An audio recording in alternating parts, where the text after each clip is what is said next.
Start. Good morning, my dear students. Today I will discuss about the neoteny మరియు ఫీడోజెన్సిస్. మనం గత COVID-19 కారణంగా కొన్ని రోజుల నుండి మనం ఆన్లైన్ క్లాసెస్ తీసుకుంటున్నాం. అందులో భాగంగానే ఈరోజు మనం నియోటనీ మరియు జువాలజీ థర్డ్ సెమ్లో నియోటనీ మరియు ఫీడోజెన్సిస్ క్లాస్ తీసుకుంటున్నాం. సో నియోటనీ అనేది ఒక ప్రత్యేకమైన లక్షణం, ఫీడోజెన్సిస్ అనేది కూడా ఒక ప్రత్యేకమైన లక్షణమే. సో 15 మినిట్స్ అయితే ఇప్పుడు సో నియోటనీ మరియు ఫీడోజెన్సిస్. నియోటనీ అంటే what is mean of the నియోటనీ?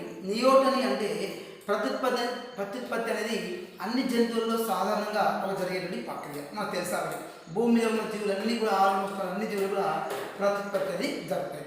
ఏకకణ జీవుల నుండి బహుకణ జీవుల వరకు, ఉన్నత స్థాయి నుంచి నిమ్న స్థాయి వరకు, నిమ్న స్థాయి నుండి ఉన్నత స్థాయి జీవుల వరకు అన్నీ కూడా ఒక ప్రత్యేకమైనటువంటి ప్రత్యుత్పత్తి అనేది జరుగుతుంది. సో అందులో మీకు ప్రతిపత్తి తెలిసి స్త్రీ పురుష బీజ కలయిక వల్ల జరిగేటువంటి ఒక సంయోగాన్ని ప్రతిపత్తి అనడం, రిప్రొడక్టివ్ సిస్టమ్ అనడం, లేకుంటే శుక్రకణాలు మరియు స్త్రీ బీజ కణాల యొక్క కలయిక వల్ల ఏర్పడినటువంటి ఒక ప్రతిపత్తి వ్యవస్థను మనం చెప్పుకున్నాము. సో ఏది ఏమైనప్పటికీ కూడా ఇక్కడ నియోటనీ అనేది ఒక ప్రత్యేకంగా లక్షణంగా చూసుకుంటాం మనం.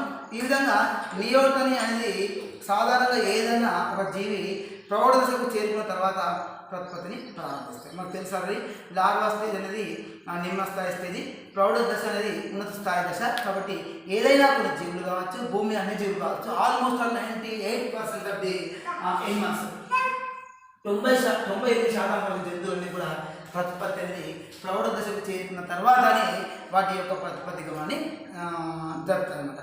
కానీ కొన్ని జంతువులు డింబక దశలో ఉన్నప్పుడే, లార్వా స్టేజ్లో ఉన్నప్పుడే ప్రతిపత్తిని ప్రారంభిస్తాయి. అట్లా ప్రతిపత్తిని ప్రారంభించేటువంటి దశ మనకు కనిపిస్తుంది. ఇలా డింబకం రూపవిక్రియ చెందకుండా, సో ఏంటమ్మా, డింబకం రూపవిక్రియం చెందకుండా, so not development for the ప్రౌఢ దశకు చేరకుండా, డింబకం రూపవిక్రియం చెందకుండా ఏం చేయాలా? సో దీర్ఘకాలికంగా డింబక దశను కొనసాగిస్తే ఏదమ్మా చెప్పండి, లార్వా దశ అనేది ప్రౌఢ దశగా పరిణామం చెందాలి. అలా కాకుండా డింబక దశ అనేది ఏం చేయాలి, డింబక దశ అనేది రూపవిక్రియ చెందకుండా అలానే కంటిన్యూగా ఉంటూ డింబక దశను కొనసాగించేటువంటి ప్రక్రియను నియోటనీ అంటారు. సో మోస్ట్ ఇంపార్టెంట్ 2 మార్క్స్ నియోటనీ అంటే. సో వాటి నియోటనీ అంటే డింబకం రూపవిక్రియ చెందకుండా డింబక దశ అనేది దీర్ఘకాలికంగా కొనసాగినట్లయితే అట్లాంటి ప్రత్యేకమైన విన్యాసాన్ని నియోటనీ అంటారు. ఈ నియోటనీ ఈ డింబక వల్ల ప్రౌఢ దశకు చేరకన్నా ముందే ఈ డింబక దశలోని ప్రత్యుత్పత్తి అవయవాలు ప్రత్యుత్పత్తి అవయవాలు అనేవి ఏర్పడతాయి. ప్రత్యుత్పత్తి అవయవాలు అనేవి ఏర్పడతాయి. దాదాపు మన స్త్రీ పురుష జీవుల్లో అయితే లైంగిక దశ ఏర్పడిన తర్వాత ప్రతిపత్తి రిప్రొడక్టివ్ సిస్టమ్స్ అనేవి ఆర్గాన్స్ అనేవి ముందు ఏర్పడ్డప్పటికీ కూడా లైంగిక పరిపక్వత అనేది 13 ఇయర్స్ నుంచి మనకు జరుగుతుంది. ఈ విధంగా ప్రౌఢ దశకు చేరకన్నా ముందే ప్రత్యుత్పత్తి అవయవాలను ఏర్పరచుకుంటాయి. కొన్ని సందర్భాల్లో డింబక దశ ఉన్నప్పుడే కూడా ప్రత్యుత్పత్తిని ప్రారంభిస్తాయి. ఇలా డింబక దశలో ఏర్పడే ప్రత్యుత్పత్తి వ్యవస్థలో ప్రతిపత్తి వ్యవస్థ అనేది ఏర్పరిచి ప్రతిపత్తి వ్యవస్థ ఏర్పరిచి ఈ విధంగా వ్యవస్థను మనం అబ్జర్వ్ చేసినట్లయితే ఇక్కడ ఫీడోజెన్సిస్ అంటారు. డింబక దశలో ఉన్నప్పుడే ఏం చెప్తామా, డింబక దశలో ప్రత్యుత్పత్తి అవయవాలు ఏర్పరచుకొని ప్రత్యుత్పత్తి వ్యవస్థను జరిపేటువంటి జీవులను లక్షణాన్ని ఫీడోజెన్సిస్. నియోటనీ అంటే నియోటనీ అంటే డింబకం రూపవిక్రియ చెందకుండా నిరంతరంగా లార్వా దశని కొనసాగించినట్లయితే అలాంటి విన్యాసాన్ని ఏమదమ్మా నియోటనీ అంటారు. ఇక్కడ నాకు తెలుసు నియోటనీ మరియు ఫీడోజెన్సిస్. నియోటనీ మరియు ఫీడోజెన్సిస్ అనే పదాన్ని కార్ల్వాన్ అనేటువంటి శాస్త్రవేత్త, కార్ల్వాన్ అనే శాస్త్రవేత్త ప్రతిపాదించారు. కార్ల్వాన్ అనేటువంటి శాస్త్రవేత్త ఈ రెండు పదాలని మనకు ప్రతిపాదించడం జరిగింది. ఇక్కడ నియోటనీ సాధారణంగా అబ్జర్వ్ చేసినట్లయితే, సో ఈ నియోటనీ ప్రక్రియను సాధారణంగా అబ్జర్వ్ చేసినట్లయితే ఉభయచరాలలో, ఏ జీవులలో చెప్పండి, ఉభయచరాలలో ఎక్కువగా చూడవచ్చు. ఉభయచరాలలో ఎగ్జాంపుల్ ఏ జీవులో చూడొచ్చు అంటే అక్సోలోటల్ లార్వా. ఏ లార్వా? అక్సోలోటల్ లార్వా. రెండవది నెక్ట్యూరస్, అంటే చెప్పండి నెక్ట్యూరస్. సో మూడవది ప్రోటియస్, గుడ్డి పాము చెప్పుకున్నాం, ప్రోటియస్. సో నాలుగవది సైరేన్. సో ఈ విధంగా కాల్వల్ అనే శాస్త్రవేత్త సో నియోటనీ మరియు పీడోజెన్సిస్ అనేది మనకు ప్రతిపాదించండు. సో ముఖ్యంగా ఈ నియోటనీ ఏది తెలిసింది ఒకటి, సో అక్సోలోటల్ లార్వా. ఈ అక్సోలోటల్ లార్వాను అబ్జర్వ్ చేసినట్లయితే ఈ అక్సోలోటల్ లార్వా ఏమే లక్షణాన్ని కలిగి ఉంటుంది. ఈ అక్సోలోటల్ లార్వాను ఇది అంబ్లిస్టోమా ట్రైగ్రీనం అనేటువంటి సో టైగర్ సాలమండర్ అనేటువంటి జీవుల యొక్క డింబకం అన్నమాట. సో ఏంటంటే చెప్పండి అక్సోలోటల్ లార్వా దేని యొక్క డింబకము అంటే అక్సోలోటల్ లార్వా అనేది ఆంబ్లిస్టోమా టైగ్రీనం అనేటువంటి డింబకం యొక్క లార్వా అన్నమాట. ఇది మొదట అక్సోలోటల్ను ప్రౌఢ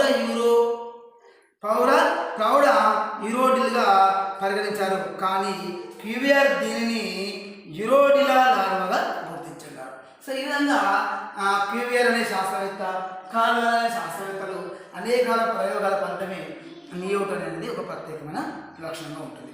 సో ఇక్కడ అబ్జర్వ్ చేయాల్సిన విషయం ఏంటంటే ఈ అక్సోలోటల్ లార్వాలో మనము ఇది అమెరికా, మెక్సికో దేశాల్లో నివసించే జలచర డింబకం. సో అమెరికా మరియు ఇక్కడ మెక్సికో దేశాల్లో ఎక్కువగా ఈ ఉభయచర డింబకం మనకు కనిపిస్తుంది. సో దేహము, తల, మొండెము, తోక అనే భాగాలు మనకు కనిపిస్తాయి. దేహము, తల, మెడ, మొండెం అనేటువంటి భాగాలు మనకు కనిపిస్తూ ఉంటాయి. ఇక్కడ తలకు ఇరువైపులా 3 జతల శాఖయుక్త బాహ్య ముక్కలు ఉంటాయి. ఈ దట్ ఇస్ ద ఇంపార్టెంట్. 3 జతల ఏంటమ్మా ముప్పలు అనేవి కనిపిస్తాయి. శాఖయుక్త ముప్పలు అనేవి కనిపిస్తూ ఉంటాయి. సో 3 జతల శాఖయుక్త ముప్పలు అనేవి అక్సోలోటల్ లార్వాలో మనకు కనిపిస్తాయి. సో ఇక్కడ 3 జతల ఏంటమ్మా ముప్పలు అంటే శాఖయుక్త ముప్పలు మనకు కనిపిస్తాయి. తోక పుచ్చవాదంగా ఉంటుంది. ఏముంటుంది? తోక పుచ్చవాదంగా ఉంటుంది. తోక అనేది పుచ్చవాదంగా ఉంటుంది. సో ఇక్కడ స్త్రీ పురుష జీవులు వేరువేరుగా ఉంటాయి. That is the most important up between so male and female. So వేరువేరుగా ఉండడం ఒక ప్రత్యేక లక్షణం. అక్సోలోటల్ లార్వా 6 నెలల్లోనే లైంగిక పరిణతి చెందుతుంది. That is the most important bit. 6 నెలల్లోనే లైంగిక పరిపక్వత అనేది చెందుతుంది లేదా లైంగిక పరిణతి చెందుతుంది. అంతర్గత ఫలదీకరణమే జరుగుతుంది. సో ఒక పాయింట్, అక్సోలోటల్ లార్వా చల్లని నీటిలో ఉన్నప్పుడు థైరాయిడ్ గ్రంథి థైరాక్సిన్ హార్మోన్ ఉత్పత్తి చేయదు. సో ఏం చెప్పండి, అక్సోలోటల్ లార్వా చల్లని నీటిలో ఉన్నప్పుడు థైరాయిడ్ గ్రంథి థైరాక్సిన్ హార్మోన్ ఉత్పత్తి చేయదు. దీనివల్ల అక్సోలోటల్ లార్వా అనేది రూపవిక్రియ చెందదు. అంటే రూపవిక్రియ చెందకపోయిన విధానం చెప్పండి. అక్సోలోటల్ లార్వా చల్లని నీటిలో ఉన్నప్పుడు థైరాయిడ్ గ్రంథి థైరాక్సిన్ హార్మోన్ విడుదల చేయకూడదు. ఏ ప్రక్రియ జరగదు? రూపవిక్రియ జరగదు. ఎందుకు జరగదు అంటే థైరాయిడ్ గ్రంథి అనేది ఏంది? థైరాక్సిన్ హార్మోన్ ఉత్పత్తి చేయదు. థైరాక్సిన్ హార్మోన్ అనేది ఉత్పత్తి చేసేటువంటి ప్రక్రియ మనము కేవలం హార్మోన్ యొక్క ప్రక్రియ. సో ఈ విధంగా అక్సోలోటల్ లార్వా అనేది మనకు కనిపిస్తుంది. ఒకవేళ అక్సోలోటల్ లార్వాను వేడి నీటిలోకి మార్చినప్పుడు అక్సోలోటల్ లార్వా ఆటోమేటిక్గా సో ప్రౌఢజీవిగా మారుతుంది. అందువలన అక్సోలోటల్ని నియోటనీ లేదా అక్సోలోటల్లో నియోటనీ అంటే అక్సోలోటల్ లార్వాలో ఉన్న నియోటనీ ఏమంటారు? వైకల్పిక నియోటనీ అంటారు. ఏమని చెప్పండి? వైకల్పిక నియోటనీ. సో వైకల్పిక నియోటనీ అంటే ఏంటి? సో వైకల్పిక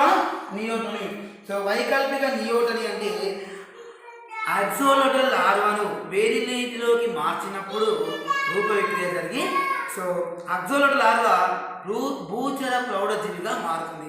సో భూచర ప్రౌఢజీవిగా మారడం వల్ల సో ఇలాంటి నియోటనీ ఏమంటే వైకల్పిక నియోటనీ అంటారు.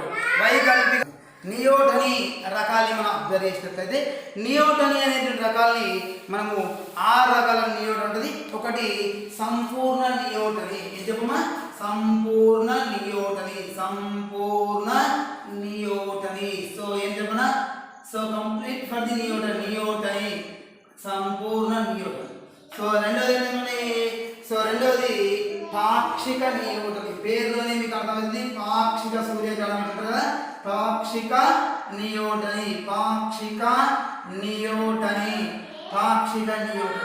సో సంపూర్ణ నియోటనీ ఒకటి సో రెండోది పాక్షిక నియోటనీ మూడోది శాశ్వత నియోటనీ ఏం చెప్పండి సో లైఫ్ లాంగ్ శాశ్వత నియోటనీ సో నాలుగోది అవికల్పిక నియోటనీ అవికల్పిక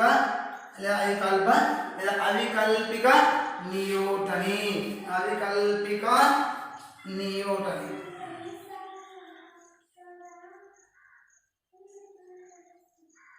సో ఐదోది మనం అబ్జర్వ్ చేసినట్టయితే వైకల్పిక నియోటనీ ఆరోది కృత్రిమ నియోటనీ సో ఐదోదేమో వైకల్పిక నియోటనీ సో ఆరోది కృత్రిమ నియోటనీ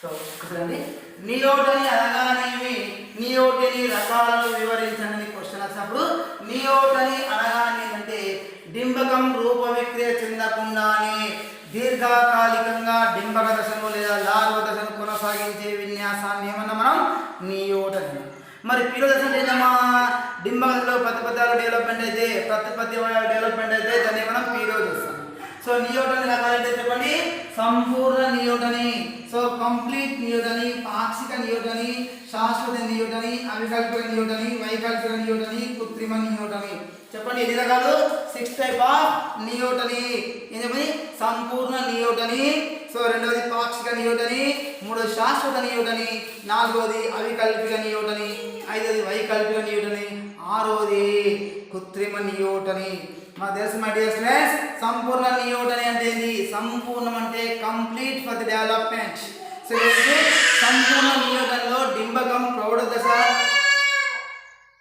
సంపూర్ణ నియోటనలో డింబకం ప్రౌఢజీవి లాగానే లైంగిక పరిణతి చెంది ప్రజనం జరుగుతుంది సో సంపూర్ణ నియోటనలో డింబకం అనేది ప్రౌఢజీవి లాగానే లైంగిక పరిణతి చెంది ప్రజనం జరుగుతుంది ఇలాంటి ఎగ్జాంపుల్ అక్సోలోటల్ లార్వా సంపూర్ణ నియోటనకి ఏంటమ్మా అక్సోలోటల్ లార్వా సంపూర్ణ నియోటనకి axolotl best example axolotl larva so next రెండవది పాక్షిక నియోటనీ అంటే ఏదమ్మా మీకు తెలుసా పాక్షిక నియోటనలో డింబకం అనేది లైంగిక పరిణతి చెందుతుంది కానీ ప్రజనం అనేది జరగదు లైంగిక పరిణతి చెంది ప్రజనం జరగకుంటే దాన్ని ఏమంటాం పాక్షిక నియోటనీ అంటాం ఈ పాక్షిక నియోటనీ బ్యూపో మరియు ఐలా రానా టైప్ చేనా రానా బ్యూపో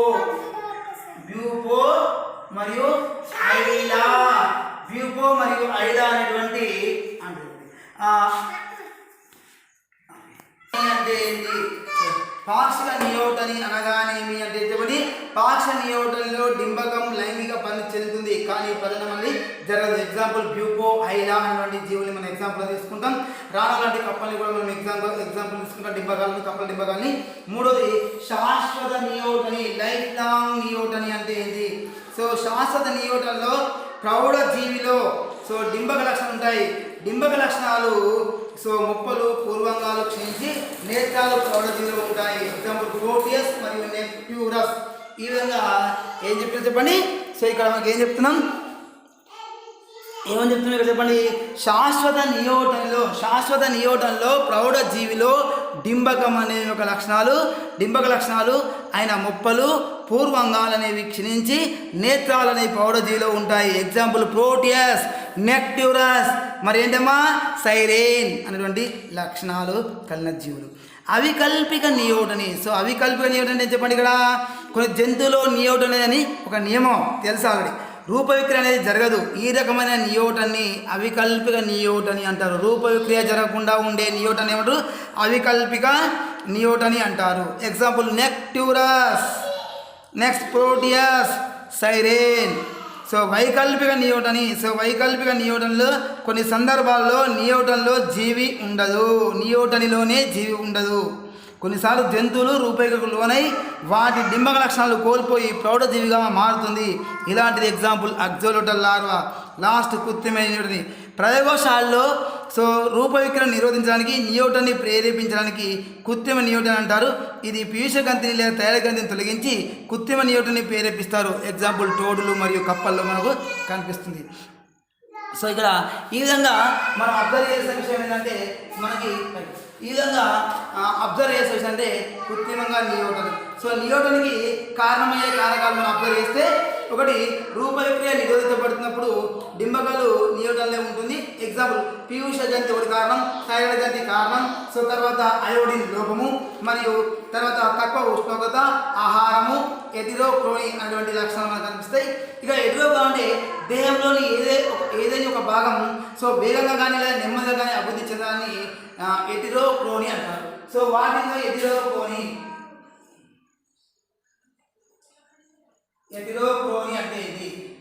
ఎథిరోక్రోని అంటే దేహంలోని ఏదో ఒక అవయవం లేదా ఏదో ఒక భాగం అనేది సో పూర్తిగా డెవలప్మెంట్ కావడం కానీ లేదా నెమ్మదిగా డెవలప్మెంట్ కావడాన్ని ఎథిరోక్రోని అంటారు. లార్వా నియోటన్లో ఉన్నప్పుడు మిగతా అవయవాల కంటే ప్రతిపత్తి అవయవాలు వేగంగా అభివృద్ధి చెందాయి. ప్రతిపత్తి అవయవాలు వేగంగా అభివృద్ధి చెందాయి ఎథిరోక్రోని అంటారు. సో ఈ విధంగా మన డియర్ స్టూడెంట్ ఎన్ని రకాలు ఉన్నాయి చెప్పండి. ఇక్కడ ఎన్ని మినిట్స్